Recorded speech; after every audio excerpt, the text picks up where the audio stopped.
Yeah, bam. It's the end of the year. And what that means is that we're going to do a recap today because we always do that at Young and Profiting Podcast to end the year off right. As you likely know, at the end of every single show, we always ask the same question to all of our guests. What is your secret to profiting in life?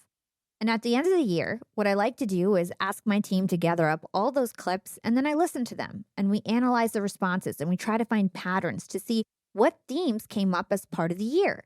And it's a really fun way to recap everything that we've learned. But before we get into the theme of this year that we found, I do want to reminisce on the year that was 2022. In 2022, it feels like we finally left the house. Many of us returned to work or a hybrid version of going to work, and we started doing normal things again, like going to the movies and watching Top Gun Maverick on the big screen. We settled into the new way of work, some of us new entrepreneurs, some of us quiet quitting, which I don't agree with, but that's for another episode. And the majority of us traveled for the first time in a long time. Some of my favorite memories of this past year were all the trips that I took because I hadn't traveled for so long. COVID is no longer at the forefront of our minds. The mask madness has totally died down, but we're still being reminded of the Omicron variant, and COVID is still certainly a decently big part of our lives. And although some things went back to normal, the economy for sure changed. Gas prices skyrocketed and world inflation rose 6.7%, which is twice the average from 2010 to 2020. And in other news, Roe v. Wade was overturned, which was a sad day in our history. Russia invaded Ukraine, Elon Musk bought Twitter, and who could forget when Will Smith slapped Chris Rock at the Oscars? Like I mentioned earlier, at the end of Young and Profiting Podcast, we always ask the same question. What is your secret to profiting in life? And it's always so interesting to see how these answers change each year depending on our environment, recent events, and the things we all collectively go through. And when I was analyzing the results for 2022, I did notice that a lot of the responses to this question were dancing around the idea of relationships, which is very different for this podcast. And it hit me that so many of my conversations this year really focused on this topic, and not just in the answer of the last question, in the meat of the interviews as well. Relationships kept getting brought up. And the most meaningful conversations that left an impression on me and kept me thinking well after the conversation was over were about this topic of relationships. And so in today's episode, I'm going to do my best to walk you through all of the key ideas surrounding relationships that we covered on the show this year. So let's begin with the problem and why I think relationships keep getting brought up in the first place. Technology, the pandemic, and socioeconomic conditions are separating us more than ever. People are reporting less friendships, marriage rates are down, love is down, and it's hard to make friends as we're older in general. Participation in real-life communities and activities are certainly on a decline. And when I spoke to Scott Galloway, NYU Stern professor, podcast host, and author of America in 100 Charts, he gave me an explanation as to why Americans are more lonely than ever. Once we leveled the playing field academically, women just blew by men. Women are more mature, they're more disciplined, they're better at delaying gratification. And over the next 5 years, we're going to have 2 women graduate from college from every 1 man. Now you think, well, fine, women deserve it. It's time, it's their time. There's a lot of knock-on effects here, though. So we don't like to talk about this on the left, but essentially women made socioeconomically horizontally and up, men horizontally and down. Or put another way, a woman with a college degree isn't interested in marrying a man without a college degree. Marriage has become a luxury item. If you're a man and you're in the upper quintile, there's a 75% chance you'll get married. If you're in the lowest quintile, it's a 25% chance you're going to get married. So you have a lot of loneliness on both ends, and you have this mating inequality where if Tinder were a country, it would be like Venezuela, and that is if you have 50 men and 50 women on Tinder, 42 of the women will show all of their attention to just 8 men, leaving 42 men fighting over 8 women, because women have a much finer filter around mating. Guys see a picture on Tinder and go, oh, she's cute, swipe right. Women have much finer criteria. And when they can apply it to everybody because everybody is available online, or at least theoretically, they get a chance to implement their filter. Whereas before we had these geographic mating ring fences. So you went to temple every Friday. There were 8 single women and 8 single men, and you kind of all slowly but surely paired off and figured it out. Now, the top 10% of attractiveness of males engage in what I call Porsche polygamy, and that is they get 80 to 90% of the interest, which doesn't lead to long-term relationships and, quite frankly, bad behavior. 50 to 90 in terms of attractiveness for men do okay or the same. But the bottom half of men in terms of attractiveness have been totally shut out of the mating market. It makes them angry, detached. They're more likely to be prone to misogynistic content. They think it's a woman's fault. They're more likely to believe in conspiracy theory. They're less likely to believe in climate change. And generally speaking, online dating has just made it a little bit shittier for all women. So what we have is an entire cohort of what I call emotionally and economically unviable men. And so women are leveling up, and it's great, but they're not interested in the men our society is producing right now. And the most violent, unstable societies in the world all have too many of the same thing, and that is a broke and lonely young man. And we are producing too many of them. And the thing I would wish for people in their 20s and 30s is that they have more opportunities to establish more relationships. Yeah, I think it's, and I just came off this riff about working all the time, but you can establish a lot of deep relationships at work. I didn't have a lot of romantic relationships in my 20s. I was very immature. I was very insecure, but I had great relationships at work. I had great friendships. You should always think, okay, how do I have really wonderful, productive relationships and make little investments every day? And some of that is forcing yourself into uncomfortable spots, initiating conversation with someone in the line at Starbucks, asking someone to coffee out at work, expressing admiration for someone and trying to establish a friendship. And because we spent so much time alone in the last 2.5 years, we think, I'd rather stay home and watch Netflix, or young men think, I'd rather stay home and play video games or trade on Robinhood or watch porn. No, you need to get out. You have to get out of the house every day. You have to force yourself to meet strangers. You got to start making money. Money's a wonderful thing. And the key to making more money is to make some money. Go up to a stranger, join a church group, a softball league, a writing group, a junior college class, whatever it is, and force yourself to approach strangers to express an interest in conversing with them, an interest in being their friend, and maybe, who knows, even an interest in a romantic relationship. Another reason why humans are more lonely than ever is because of inaction. We let relationships slip away. We get distracted, embarrassed, maybe a little too prideful. To sum it up, we let our relationships die too easy. I recently had 4-time best-selling author Daniel Pink on the show, and he explained his 4 categories of regret when he came on the podcast. And by far, the number one most common regret we all have has to do with connection. Connection regrets are about relationships.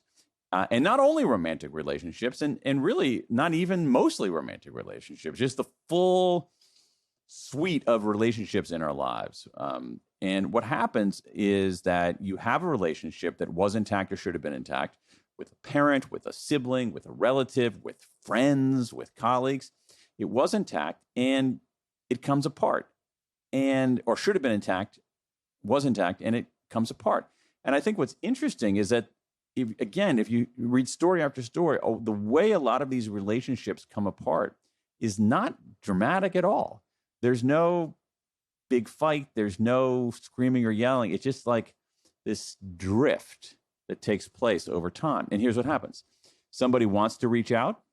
They say, okay, so let's say, like you're my old friend. It's like, okay, I was such good friends with Hala 8 years ago, 10 years. I was such good friends with Hala 10 years ago. And I haven't talked to her for so long.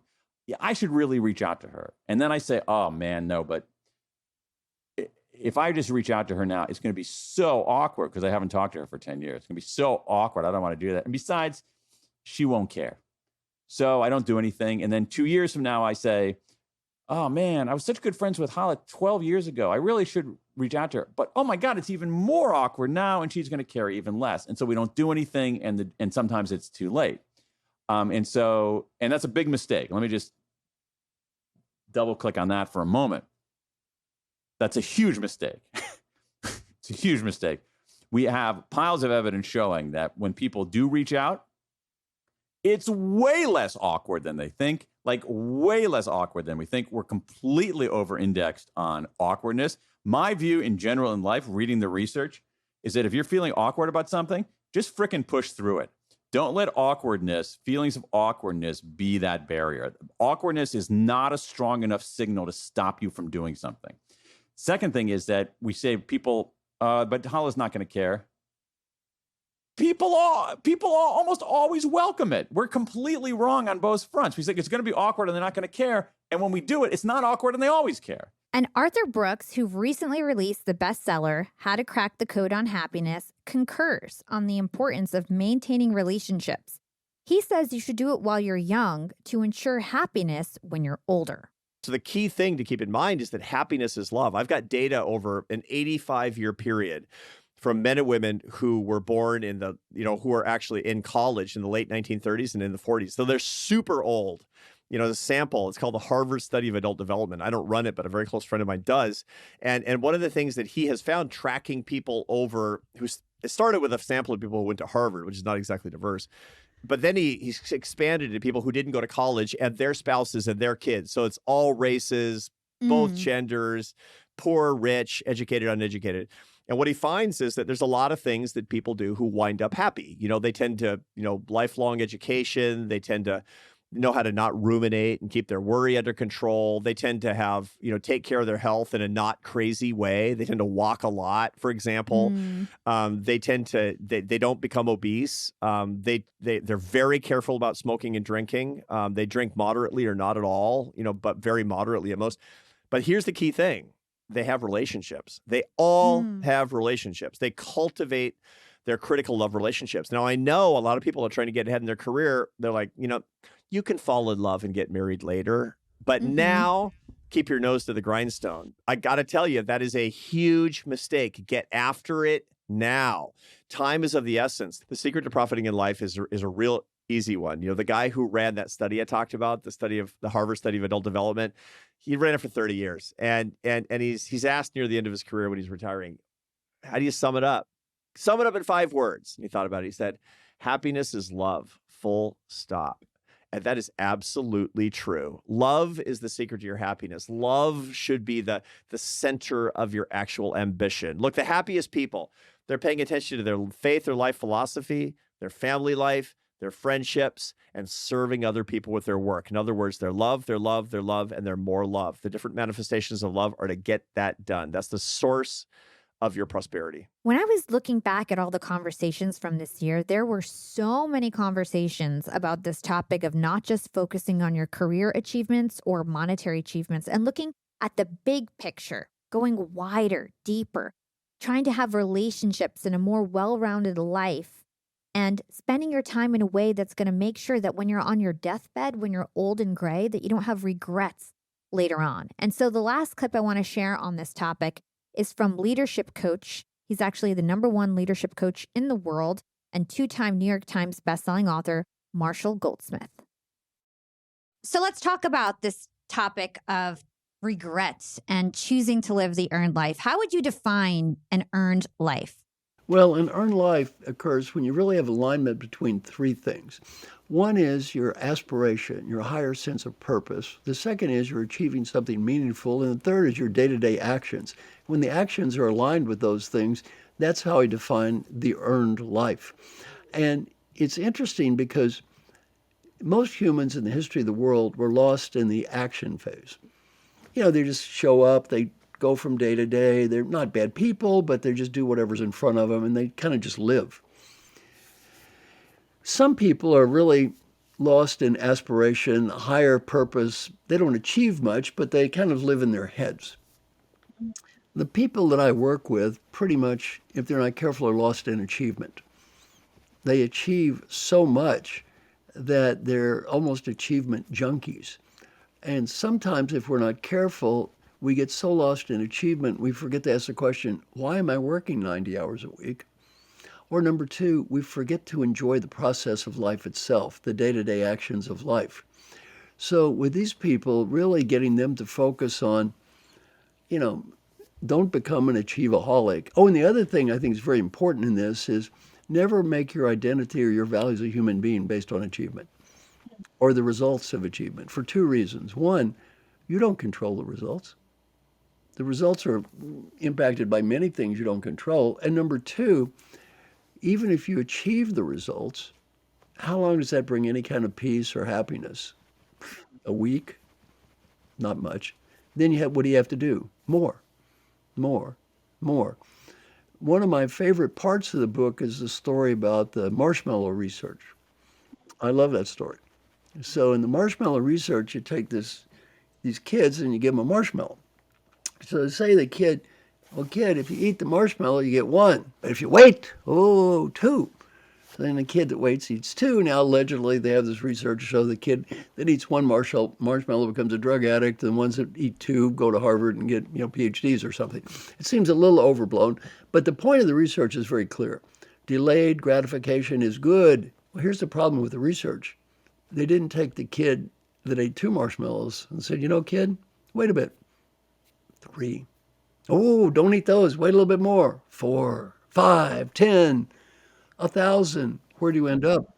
An old man sitting in a room waiting to die, surrounded with uneaten marshmallows. Sometimes you have to eat the marshmallows. All right, so I think we can all start to see some patterns here.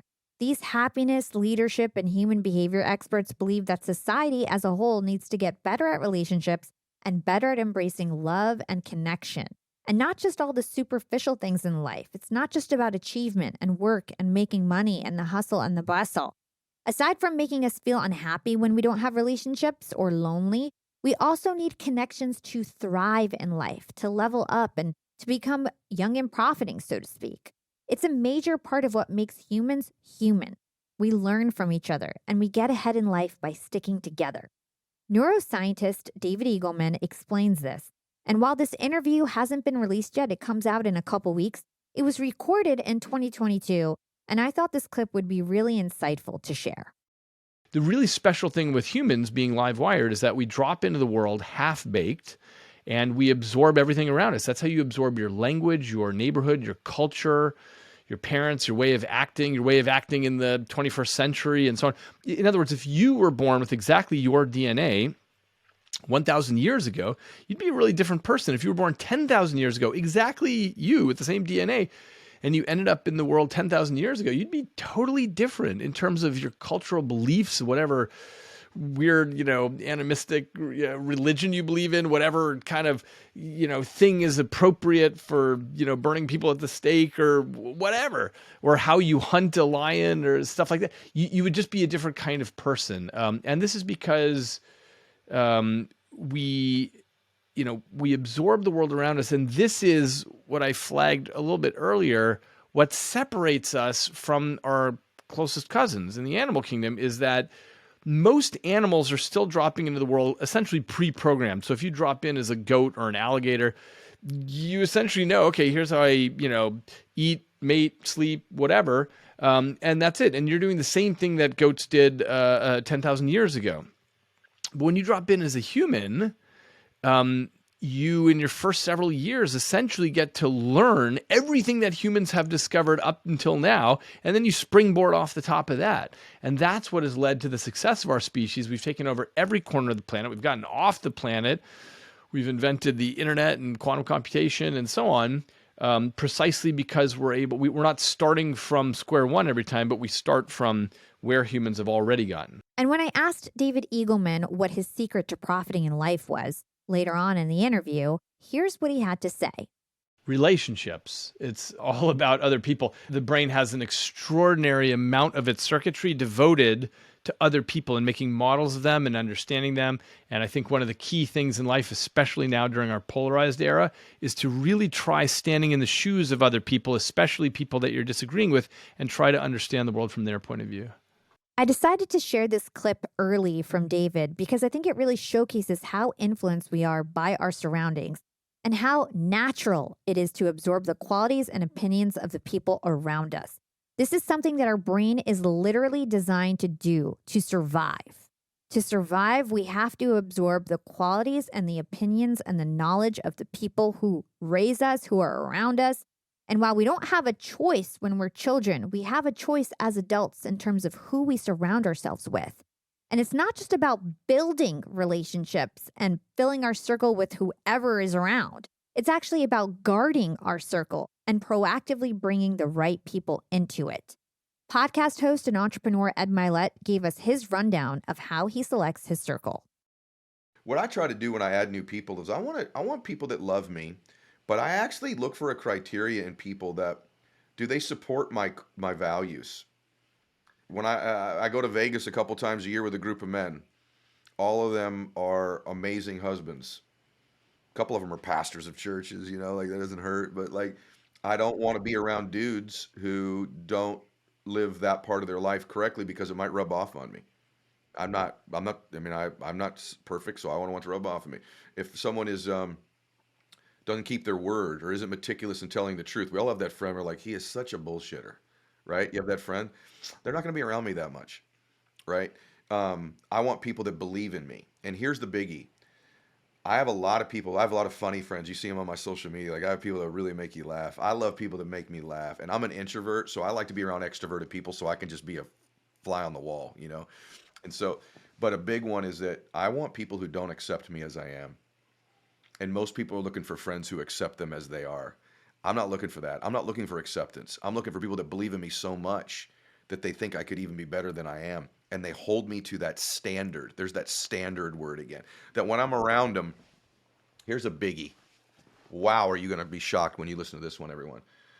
If more than 5% of our friends' conversations are about, remember when? Remember? You remember? George Lopez has this great skit on it. What do you do when you get a lot of your friends? Reminisce, which is cool a little bit, 5% of the time. But that means you're operating out of that history and memory. Most of my friends, we do a little, very little of the remember, but we do a lot of imagining. We do a lot of dreaming. We do a lot of, here's where I'm going, man. Here's what I'm thinking. Here's what we could do. Let's do this next. We operate in the present, but we talk about the future a lot, not the past. I don't want a lot of friends to talk about the past. I can do that anytime I want. That ain't where I'm at right now. I really love what Ed Mylett is saying here. You got to make sure that you're with people who dream with you, who think towards the future, who aren't stuck in the past, because the past is unchangeable. We can't do anything about the past. All we can do is take action in the here and now to build a better future. And speaking of building a better future, author and podcast host of Build for Tomorrow, Jason Feifer, who's also the editor-in-chief of Entrepreneur Magazine, takes it one step further when he says that you should go as far as working with your friends. Relationships matter above all else. It's funny, I could probably have run a different playbook, and I probably could have been a little more cutthroat in the way that I did things in my career, and I probably could have alienated more people and possibly been making more money now. But to me, that's not profiting. To me, profiting is doing really well and building every part of your life. Chip Gaines from Magnolia, Fixer Upper, Chip and Joanna Gaines. Chip, I love Chip. And Chip and I were talking once, and he said that, the thing that is most important to him is building a network. It's about identifying the people that matter and building something so that they all can thrive and succeed inside of it. And I really love that. And I have found that when I do that, opportunities come. This book that we've been talking about, Build for Tomorrow, you know where it began? It began on a playground with my son's friend's dad, who I was just chit-chatting with as we killed time on a playground. And I was telling him about my podcast, and he said he'd check it out. Turns out he's a book agent, and a pretty successful one. His name is Matt L. Blanc. And we became really good friends, and we was talking about this book. And then in the very beginning of the pandemic, he calls me and he says, Jason, we've been talking about doing a book on change for a long time. Everyone is going through massive change right now. It's time to do it. Now, could I have gone around and been like, you know what? I could be a fancy author. I should find like the biggest shot agent in the world. No, Matt is a great agent. He knows his stuff, and he's a friend, and we built a relationship, and that means that he's going to care about me and I care about him, and we're going to do great things together. And that is how I run basically every part of my business. I work with people who I build relationships with, and it has gotten me very far. And this theme of working with your friends didn't just stop there. This year, so many guests mentioned this idea of merging work and home life. Take John Mackey, the CEO of Whole Foods, and what he had to say about the relationships you make at work and how it doesn't always have to be so black and white when it comes to your work and personal life. Lead with love. And love it's in the closet in corporate America. It's not talked about It's and by love, I don't mean romantic love. I mean love in the sense of caring about other people, being compassionate, thoughtful, kind, generous. And it's in the closet primarily because people think love is weak.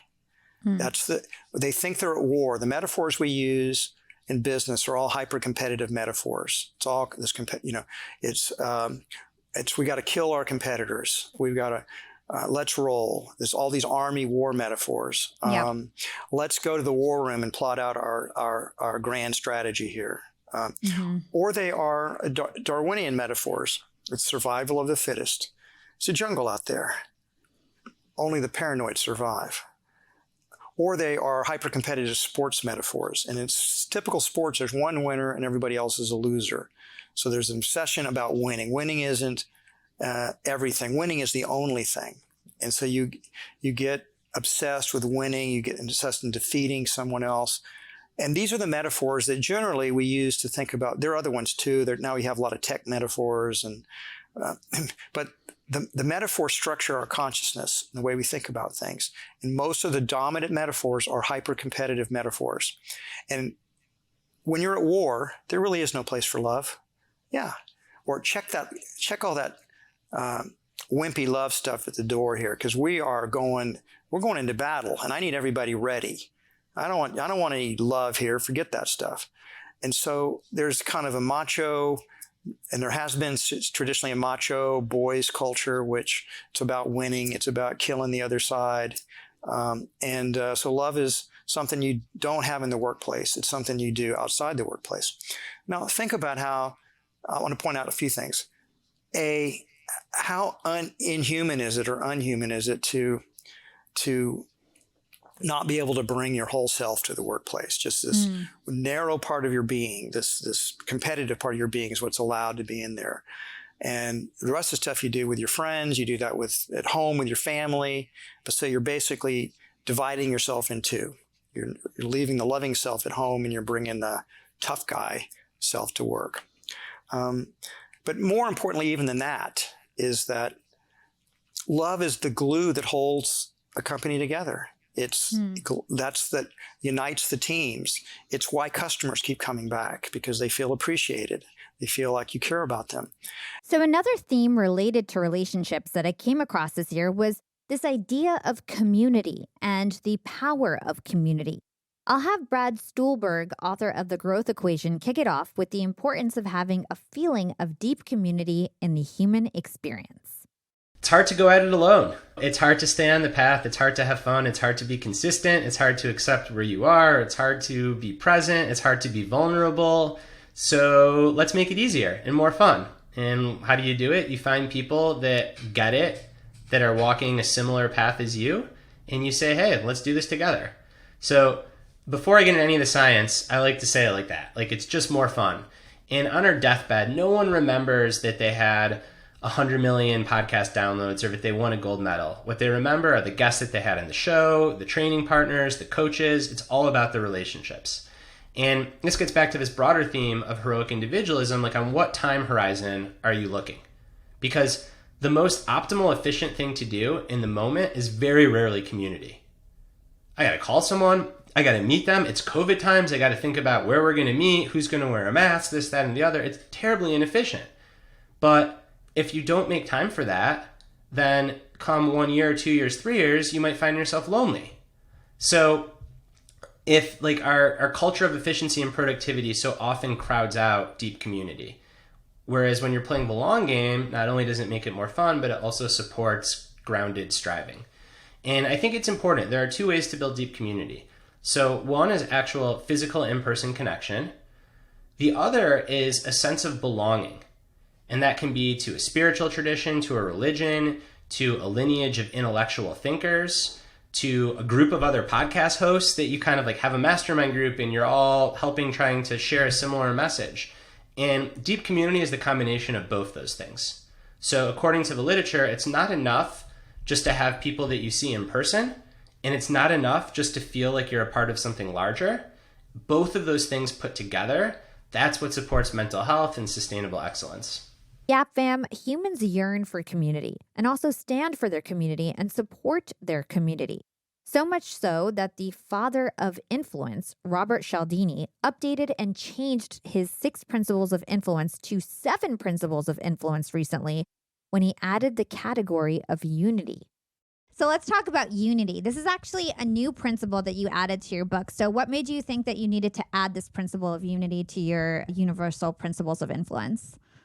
It has to do with something I've seen all around us recently, and that is this tendency for us to identify with certain kinds of people who we see as one of us, not just similar to us, but of us. So, for example, there was a study done on a college campus where researchers took a young woman who's about college age and dressed like a student would, asked her to go to a heavily trafficked part of campus and ask for contributions to the United Way in front of a United Way table. Right? Mm-hmm. And she was getting some contributions because of similarity. She was the same age and dressed similarly to other students. But if she added one question or one statement before she made a request for a contribution, she increased her donations by 450%. So what was the sentence? The sentence was, I'm a student here too. I'm not just similar to you in age and dress. I'm one of you. I'm of you. And people say yes to those individuals they feel a sense of commonality, of belonging with, to the same social and personal categories, and we see it now with politics, where people who are in one camp or another are much more favorable and so on to others who are also in that camp. It's true in neighborhoods, it's true in communities, it's true in religious denominations and so on. And for business purposes, it's true in organizations. If we raise to consciousness that we are members of the same organization, we're pulling together, we have the same goals, people are more likely to say yes to us as a result of just pointing out that we are united in this particular category. Yeah. So in a nutshell, people are inclined to say yes to somebody that they consider one of them. So if we can ever try to figure out what our commonalities are with another person and we call them out, they're more likely to feel like they relate to us, they understand us, they're one of us, a we relationship, you call it, right? And they're more likely to say yes. That define us, not, you like Korean food, I like Korean food. No, not that. It's that it define us. And like ethnicity, age, gender, those kind of things. Right. There was so much talk about love and business this year, and also a lot of talk about having good emotional intelligence and soft skills to maintain your relationships. So, for example, being giving or curious about people and asking good questions. Next, I want to go over some material from human behavior experts Michelle Lederman, Bob Burg, and the father of emotional intelligence, Daniel Goleman, on the importance of truly caring and giving to other people. The relationship, it's like its own entity, right? And how you have an exchange with somebody, how you kind of think about your interactions with somebody, it kind of has a life of its own. And when you think about shifting away from me, people always say, what are the most important laws in the book? Or they ask me for one and I always give them two because I can't choose. And we already started talking about one with authenticity, because you cannot connect, you cannot be likable unless you're being real, right? And people can feel the mask, they can see it. So authenticity is kind of like the foundational thread through all the other laws. And the other law I always say is the law of giving. And so when we talk about the relationship having a life of its own, if you come into it with this mindset of giving, to give first, to give often, because you want to, not without expectation of something in return, right? Or I should say not with expectation of something in return. I will tell you, the original title of that chapter was the law of reciprocity. And it just wasn't sitting right, because when I talk about that content, I'm not talking about give to get. I'm not talking about quid pro quo. And that's why we changed the title to the law of giving, because it really is that mindset of how do I add value to you? How do I show you that I hear you, that I'm focused on you, that I'm curious about you, that I care about you, that I want to support you, that I want to help you? And when you feel that from me, you want to bring it back, but you don't, but it's not because, right? It's not like I have to, it's I want to. And sometimes, and oftentimes, when we think about giving, we can give in one direction, but we receive from another. And so that mindset of giving, it has to be always there for relationships to have foundation to grow on. Your influence is determined by how abundantly you place other people's interests first, which isn't to say in any way that you should be anyone's doormat or a martyr or self-sacrificial. It's just that when you look at the all things being equal, the know, like, and trust, what do we see? That placing that other person's interests first, okay, that is the way to develop that know, like, and trust toward you in others. And that's how referrals will happen, because you're creating these great relationships with people. The way you begin doing it is from that very first conversation to make it not about you, but about them. It's asking them questions about themselves and their business, not in a prospecty type of way, just in a way that creates a relationship. It's asking them how they got started in their business and what they enjoy most about it. It's asking that person what I call the one key question that will distinguish you from the rest, which is, how can I know if someone I'm speaking with is a good customer for you? Which totally reframes everything from being the typical, I'm out there trying to give my elevator speech and sell you my product or service the first time I meet you, to, I want to know how to help you. I want to know how to serve you. I want to know how to bring value to you. There's a different kind of intelligence than IQ that matters enormously for how well you do in life. That's emotional intelligence, how you handle yourself, how you handle your relationships. It makes all the difference. So if you look at engineers, for example, this is new data, and you ask engineers to rate each other on how effective they are as engineers, it turns out there's zero correlation to their IQ and very high correlation to their emotional intelligence. The person you work for, the boss you love, is someone with emotional intelligence. The employee that you want is someone with emotional intelligence. They manage themselves well. They keep their eye on their goals. They're positive no matter what happens. They recover from stress. They empathize. They tune into other people. They get along with other people. They're great on teams. This is the kind of person you want in your organization. And by the way, it's the kind of person you want in your spouse. Being emotionally intelligent enough to maintain your relationships and increase your soft skills to be more likable and have deeper connections is just such a valuable skill to have. It is such an undervalued skill.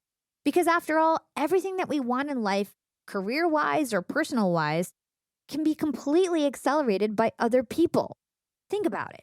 Money comes from other people. You don't sell to things, you sell to people. Jobs come from other people. Getting promoted comes from other people. Even if you're an entrepreneur and you think you've done it all on your own, building a company requires other people, whether it's your clients or your employees. You name it. You need people to get ahead in life. You need a network to compound your success. Television star Josh Peck agrees when he told us his secret to profiting in life. Doing nice things for other people, becoming indispensable, helping people. I mean, it has an immediate payoff because of just the karmic sort of payout, which is immediate, right? You feel better. It's the best way to get out of self. But if you do these things, what you'll find is when people are in a position then to spread goodwill, to pay it forward, when they have an opportunity, you're going to be at top of mind, right? Like people go out and they become super selfish and they're like, no, I have to wrestle money and prestige and goodness from the world. I got to go out and get mine. And it's like, well, good luck, because no one's going to think of you first for anything. But if you've got a great track record of being there for people, of being, a reliable, good source of good work, then the moment they have an opportunity to spread that goodwill, they're going to think of you first. And to wrap up this episode, I think a clip from social entrepreneur Mark Batterson best sums up a lot of the things we spoke about today. The secret, I think, to profiting in life is it's not about you. It's not about me. It's about other people. When I add value to other people's lives, that's where I find joy. That's where I find meaning. And it's kind of like happiness. If you seek it, you aren't going to find it. Happiness is a byproduct of something else. I think meaning is the same way. Like and here's where I would challenge listeners. Have you ever defined success for yourself? Not adopting a cultural definition, not adopting your great uncle's definition. No, what is success for you? And so, for me personally, success is when those who know me best respect me most. And that's my wife and my kids. It's not about how many books I sell, how many people I pastor. It really is about, am I better in private than I am in public? And if not, am I at least the same person? I want to be famous in my own home. So you really have to define success for yourself and figure out. Otherwise, you fall into what Stephen Covey famously said. So many people are so busy climbing the ladder of success that they fail to realize that it's leaning against the wrong wall. Thank you for listening to this episode of Young and Profiting Podcast. Young and Profiters, as you go into 2023, let's remember that one of the most important things we can do is invest in our relationships now. When we're old and gray, we're not going to remember how much money we made. We're not going to remember all the trophies we got and accolades we got.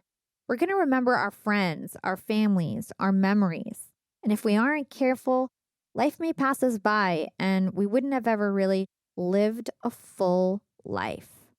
And so I hope when you're planning your New Year's resolutions, you're also incorporating something about relationships, because so many smart, successful experts who came on the show this year really stress the importance and see that our society is sort of going backwards in this regards. And so let's proactively focus on relationships.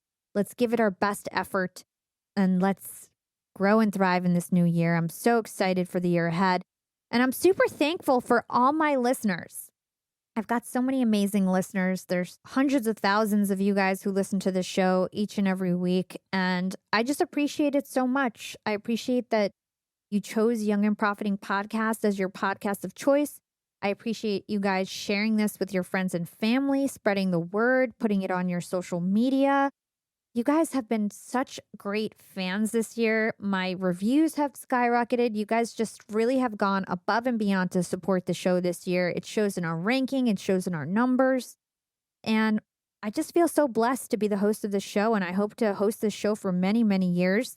Whatever this show evolves to, I'll be here for a long time, guys. This is my passion. I'm here to help you listen, learn, and profit.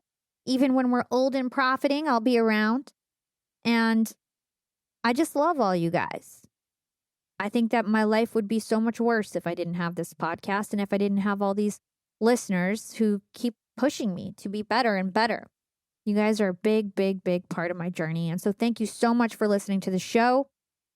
And if you guys haven't yet, I want you to find us on YouTube. YouTube was a big priority this year. We've got all of our videos on YouTube. I'd love for you to subscribe. And if you haven't yet and you want to give me a New Year's gift or a holiday gift, the best thing that I would ask for would be to write us an Apple Podcast review. Write us a 5-star Apple Podcast review or a review or comment on your favorite podcast platform, whether you listen to CastBox or Player FM or Spotify.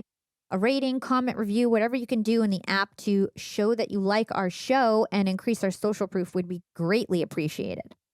I also wanted to give a big shout out to my team. I have an amazing team at Yap Media. There's over 40 employees at Yap Media. We had a year full of ups and downs.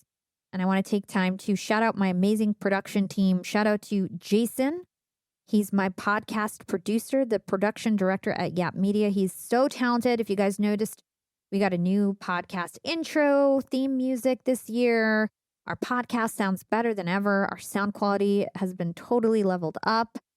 And he is such a big part of the future at Yap and is one of the reasons why hopefully I'll be one of the most famous and top female podcasters in the world. I guess technically I am, but I want to be Oprah Winfrey level, like definitely not there yet. Still have lots of room to grow. And I also want to shout out Matt Quant. He is an audio engineer here at Yap. Amelia, who is our production assistant. Myra and Hisham, who help us book guest interviews. Cameron for helping us with our social promotion. Paul for helping us on YouTube. We've got such an amazing, amazing team here at Yap Media. So shout out to all of you guys for supporting the show, who are tuning in, and also those who are behind the scenes. It's not just a one-woman show. You know, I'd like to think that, but it's definitely not. There's lots of help here at Young and Profiting Podcast. And I love everybody who supports the show, externally and internally. Well, this is your podcast princess, Hala Taha, signing off until next year.